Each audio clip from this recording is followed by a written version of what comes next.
भारत के मध्य हिमालयी राज्य उत्तराखंड की ग्रीष्मकालीन राजधानी गैरसैंण भराड़ीसैंण में आप सभी मित्रों का हार्दिक अभिनंदन है।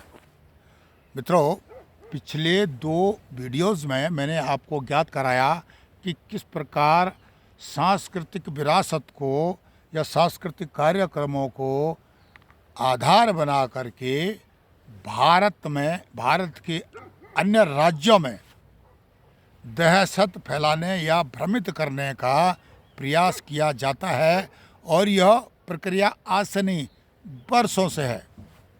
इसमें मैंने पिछले 2 एपिसोड से 2 वीडियो से आपको क्लियर किया किस प्रकार जातिवाद, क्षेत्रवाद को आधार बना करके यहाँ पर लोगों को भ्रमित करके और वोट बैंक को साधा जाता है, निशाना बनाया जाता है, झूठ इत्यादि बोल करके।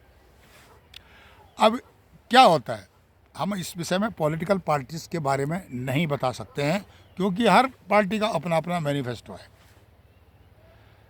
आपने देखा होगा 2014 के बाद बॉलीवुड मुंबई में विदेशी पैसा फिल्में बनाने के लिए आना बंद हो गया था, कम हो गया था, धीरे धीरे बंद हो गया और उस पर नज़र रखी जा रही थी।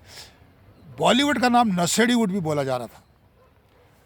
जिस प्रकार से बॉलीवुड जो कि पूरे देश और दुनिया की फिल्मों के द्वारा संदेश देता है, सांस्कृतिक संदेश देता है, कौन सही कौन गलत है, क्या सही क्या गलत है, उसी प्रकार से उत्तराखंड में भी ऐसे सांस्कृतिक जो प्रहरी थे तथा कथित वे स्थानीय जो लोकल भाषा में, सिर्फ उत्तराखंड में नहीं अन्य राज्यों में भी हैं, मैं बताऊंगा बिहार में भी है, तो उत्तराखंड में भी एक गैंग काम करती थी और उनको विदेश से पैसा मुहैया कराया जाता था। उनको भी थोड़ा लगाम लगी है, कम हुआ है।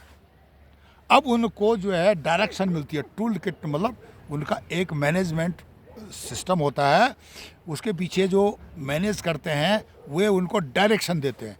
डायरेक्शन किस प्रकार की है कि डायरेक्शन इस प्रकार से है कि आपको क्या करना क्या नहीं करना है। क्या करना मतलब उत्तराखंड में जातिवाद, क्षेत्रवाद को फैला करके यहाँ विघटन पैदा करना ताकि जिहादी ताकतें अपने पैर यहाँ मजबूत करें, यहाँ जातिवाद बड़े लोग आपस में लड़ें भिड़ें, उनके दिमाग में प्रदूषण हो जाए। कुछ के तो इन्होंने 70 साल से प्रदूषण कर ही रखा है। अब उसमें राजनीतिज्ञ भी थे ना, वही पॉलिटिशियन भी थे, उन्होंने भी ये काम किया है, ऐसे वोट ली और वही नियम उन्होंने आगे वालों ने चलते रहे। अब ये 2014 के बाद ये विषय लोगों के दिमाग में, विशेषकर पढ़े लिखे लोगों के दिमाग में यह बात आनी हो गई कि यह कहीं टूल किट तो नहीं है, इसको पैसा कहाँ से मिलता है। ये सारी क्रियाएं, या चाहे पॉलिटिशियन हो चाहे रंगमंच कर्मी हो इत्यादि पर मैंने पिछले वीडियो में आपको बताया था। जैसे कि आप देख रहे हैं कि चीन ने अपने अरुणाचल प्रदेश में 30 नाम बदली कर दिए, संवर्धन, भ्रमित करना दुनिया को, देश को। भारत में भी बोल दिया भाई ठीक है, हम तुम्हारे बीजिंग का नाम बजरंग नगर कर देते हैं। सुदर्शन न्यूज़ के दीवार पर मैं देख रहा था कि बजरंग नगर कर देंगे बीजिंग का नाम। तो ये सब चलता है, सबवर्सन, साइकोलॉजिकल वारफेयर।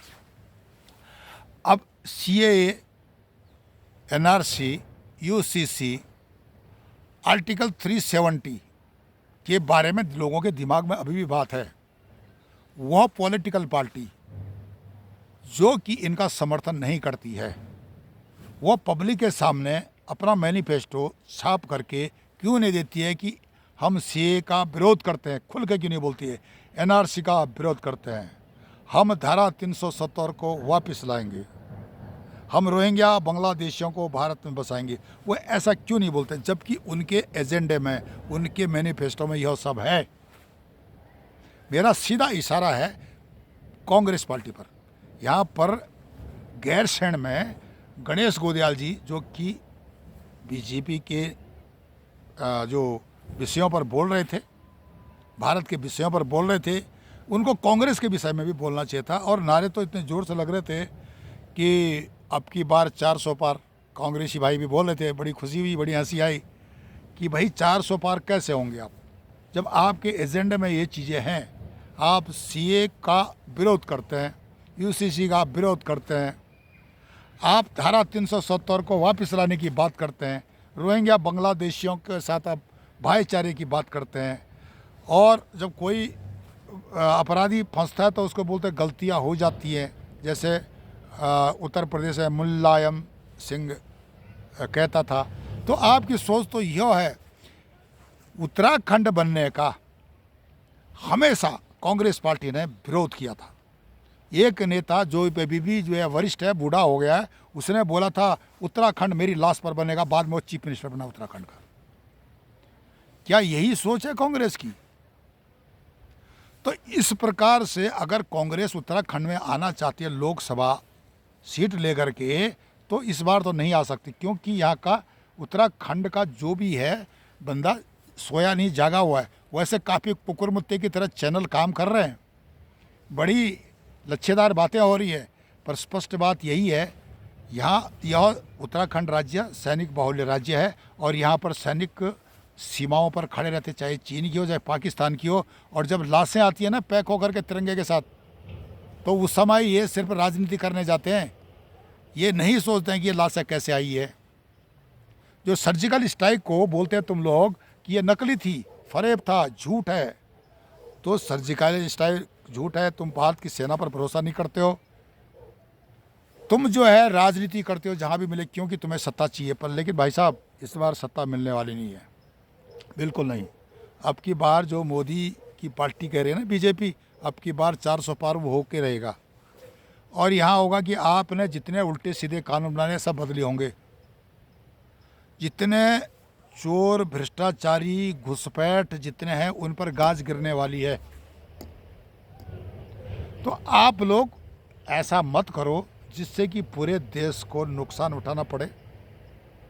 और सबर्जन जिस प्रकार से चीन कर रहा है कि 30 जो स्टेशन है अरुणाचल के उसने नाम बदली कर दिए, भारत ने बोला बेजिंग का नाम है बजरंग नगर, जाओ सबर्जन, ये प्रकार का भ्रमित करना।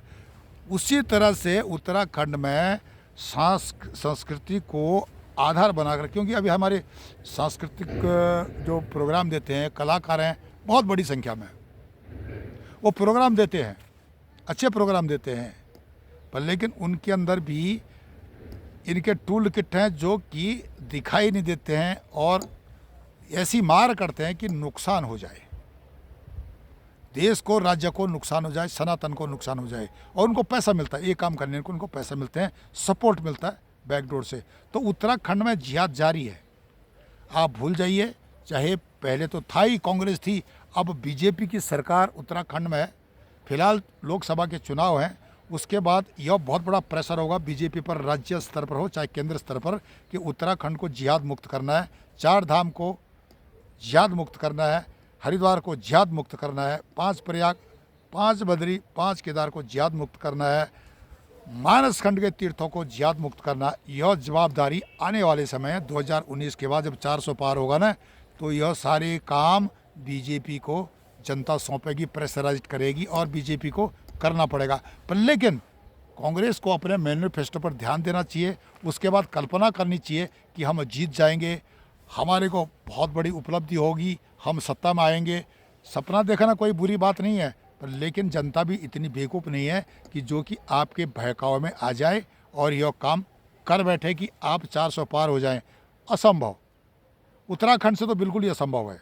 बाकी राज्यों की मैं नहीं बोल सकता हूँ, वहाँ के राज्यों के बारे में वहाँ की जनता जाने, वहाँ के सर्वेक्षण जाने, लेकिन कुकुर मुत्ते की तरह जो सोशल मीडिया में बैठे हुए पैसा ले करके बड़बड़ करने वाले, उनको भी यह भाषण सुनना चाहिए मेरा, कि सच्चाई तो यही है।